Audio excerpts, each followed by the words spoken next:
Hello MotoGP fans. Welcome back to ZNGP Today. In a wide-ranging interview with La Gazzetta, Gigi Dall'Igna took stock of a dominant season from Ducati.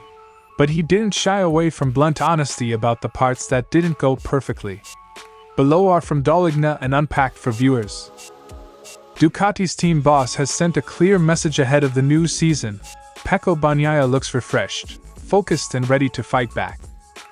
With sweeping technical changes arriving in 2027, Aprilia insists its next-generation MotoGP machine won't simply replicate today's 1000cc RSGP. However, the factory is equally clear. The knowledge gained in the current era will directly shape the future. After 2 demanding seasons inside Honda's factory structure, Luca Marini has offered one of the clearest internal explanations yet for the brand's drop from dominance. In a detailed interview, he reflects on development direction, cultural adaptation, and his own evolution inside the Japanese giant. Don't forget to click subscribe button and the bell icon for MotoGP news update.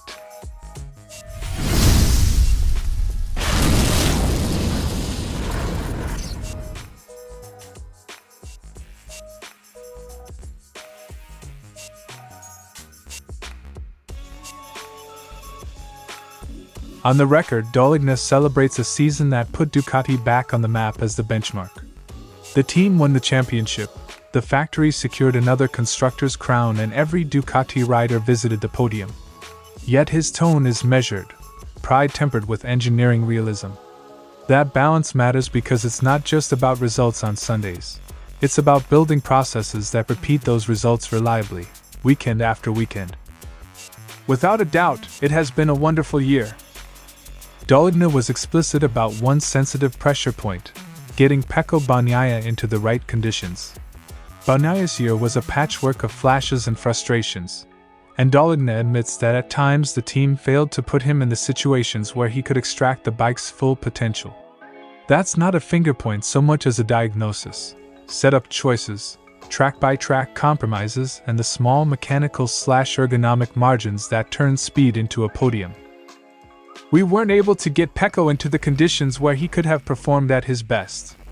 Sometimes things don't turn out the way you want, but rather the way they want to. Dall'Igna didn't hide the strategic headache Ducati faced.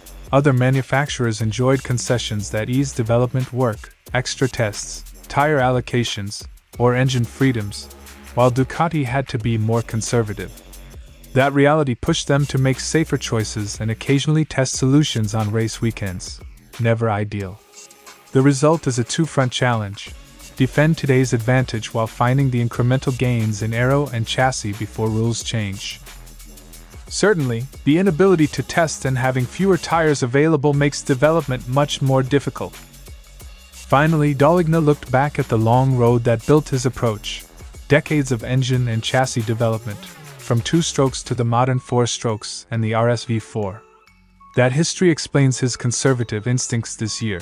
When you've engineered breakthroughs before, you know the cost of radical changes without sufficient testing. It's also why he's wary of hubris. Success must be maintained through method, not just celebration. That was the result of my team and my work. Dall'Igna's account is a classic factory leader's speech, a mix of pride, candid diagnosis, and quiet urgency. Ducati won big. But the interview makes clear the team's real task for the year ahead: convert dominance into durability by solving the small, recurring problems, especially around rider-bike matching, while outpacing rivals who are closing the gap via concessions. The headline for fans: Ducati is confident, but they're working, and that's the part Dall'Igna thinks will decide whether wonderful becomes the new normal. After a tough 2025, the most important question was whether Bagnaia could mentally reset. According to Tardozzi, the answer is yes. The winter changed the rider's headspace and approach to preparation. That's the starting point for any comeback: confidence and intent before you even touch the first preseason lap. At the beginning of the year, when he returned from the winter break, I found a completely different Pecco, with a different mentality. That's not PR polish. It's a technical observation. When a rider's mentality shifts, their input to setup, their feedback loop with engineers, and their willingness to try different solutions all change. For Ducati, that means cleaner test days and fewer compromises under race pressure.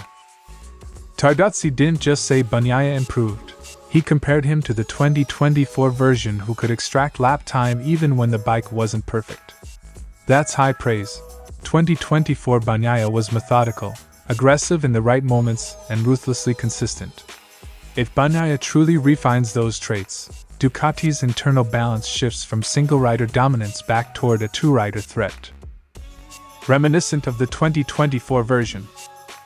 Bagnaia's comments about the GP26 at Valencia and the sprint simulation at Sepang. Engineers listened to lap-by-lap consistency as much as top speed, and both tests showed clearer front-end feel and better race pace behavior. That gives the team actionable data to start the season from a higher floor. We're very happy. We know we have a very competitive Pecco. Happy is modest language from a team manager. In paddock terms, it signals trust that the rider will deliver consistent, top-level input, the foundation for podiums and wins. Off track, the calendar of contracts and rumors is already moving. While Ducati readies its 2026 campaign around its current pair, the paddock is buzzing about 2027 lineups.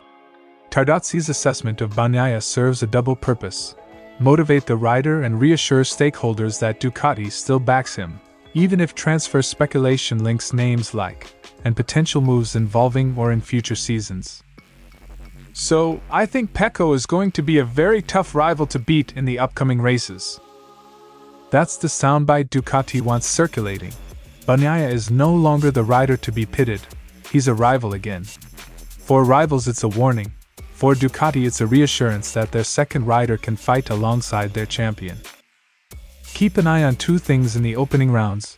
1. How Bagnaia's front-end confidence translates into qualifying speed, a key area where Ducati historically gains time. And 2.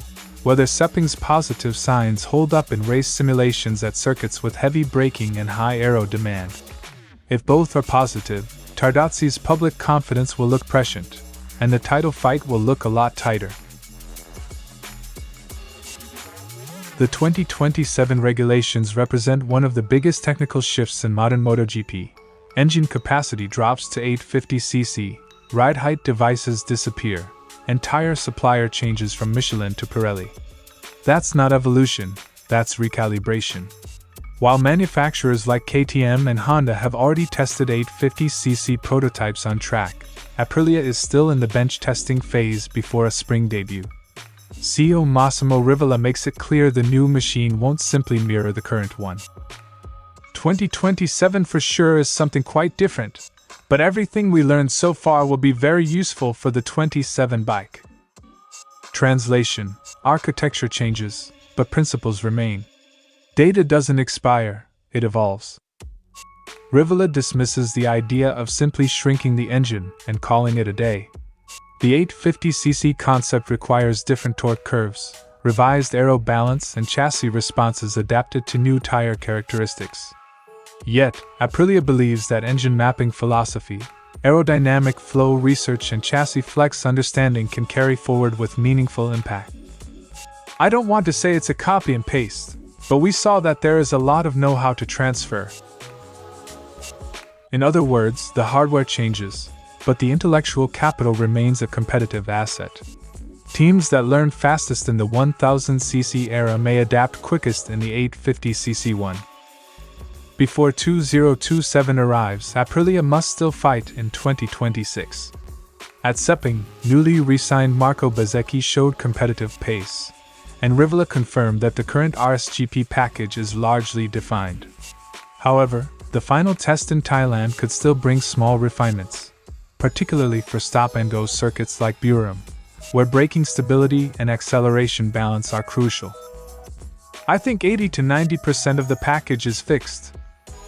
That remaining 10 to 20% could mean the difference between podium contention and race-winning pace, especially in a field where margins are measured in tenths. Development doesn't happen with just 2 factory riders anymore. Aprilia benefits from 4 competitive machines on track, including input from the satellite track house MotoGP team. Even with Jorge Martin sidelined after surgery, Raul Fernandez and AI Ogura have provided consistent technical feedback. Multiple riders describing similar sensations gives engineers confidence in the direction of development. Riders explain things in different ways, but at the end, they gave almost the same comments, so that helps a lot. Converging feedback reduces uncertainty, and uncertainty is the enemy of development speed. Aprilia's strategy is clear: maximize the current RSGP while building the intellectual foundation for 2027. The next bike won't be a clone, but it will carry the DNA of today's engineering breakthroughs. In a regulation reset, experience becomes leverage. And Aprilia believes it has accumulated enough of it to stay competitive when the 850cc era begins. Marini doesn't blame talent, quite the opposite. He believes Honda leaned heavily on the extraordinary ability of Marc Marquez to mask shortcomings. For years, Marquez's riding style compensated for instability and front-end weaknesses that would have overwhelmed others. But once results dipped and injuries disrupted continuity, the technical roadmap lacked clarity. According to Marini, it wasn't a collapse of effort, it was a gradual misalignment between rider input and engineering evolution. In the past, Honda had a lot of confidence in Marc Marquez because with his talent he could provide what the bike was lacking, but they lost their way a bit with the development of the technical side. Unlike some instinct-driven racers, Marini positions himself as a data-oriented contributor. His value, he says, lies not just in identifying problems but in helping engineers understand why they happen. In a rebuilding phase, that approach becomes crucial. Honda's reset required structured feedback, patience and methodical problem-solving, traits Marini believes he brings naturally. Technically, I've helped with many things on the bike. I think my biggest contribution has been trying to give all the engineers answers. Marini also highlights something often overlooked: communication. Working within a Japanese factory environment is fundamentally different from European team culture. He has even started learning Japanese to improve clarity and trust inside meetings. In high-performance motorsport, misunderstanding a single technical nuance can cost tenths per lap, and tenths define championships. For them, speaking English is very difficult. It's a completely different language from theirs, and I understood that very early on when I started working. When Marini left the comfort of Ducati machinery to join Honda, many questioned the decision. Results in his first year were brutal, often at the back of the grid. But year 2 brought visible improvement, and he now frames 2026 as a defining opportunity. The project is no longer about survival, it's about transformation. Now I have another year of opportunity to continue growing with Honda, to try to win races next season, in 2026, which I think will be the best opportunity of my life. That's not blind optimism. It's a rider who believes the technical curve is finally pointing upward. Luca Marini's assessment is both candid and constructive. Honda's struggles, in his view, weren't about effort but about direction, a reliance on brilliance that slowed systematic development. Now, with a more analytical framework and renewed collaboration, the factory aims to close the final tenths to the front. Whether 2026 becomes the best opportunity of his life will depend on one thing: turning structured feedback into race-winning speed.